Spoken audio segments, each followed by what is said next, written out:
रावसाहेब दानवेंनी आता राज्यपाल व्हावं, आमच्या सगळ्यांचा पाठिंबा आहे. बबनराव लोणीकर यांनी टोला लगावला. परभणी मतदारसंघातून खासदार व्हायचे भाजप आमदार बबनराव लोणीकरांनी इच्छा व्यक्त केलेली आहे. लोकसभा लढे एकदा खासदार व्हायचे.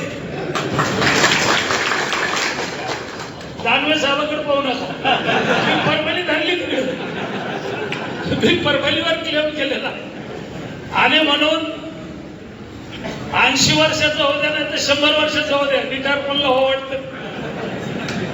आम्ही खोतकर साहेबांच्या घरी बसलो आणि त्यांचा चिरंजीव दादू बाजूला येऊन बसला. मला एक दिवशी भेटला.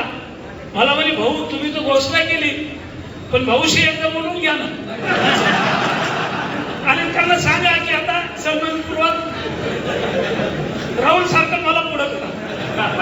शेवटी पोरं मोठी झाली तर मी अर्जुनरावला विचारलं, दानवे साहेब आम्ही बसलो की खरंच रिटायर व्हायचं का अर्जुनराव? ते म्हणले मरेपर्यंत होऊच नाही वाटत.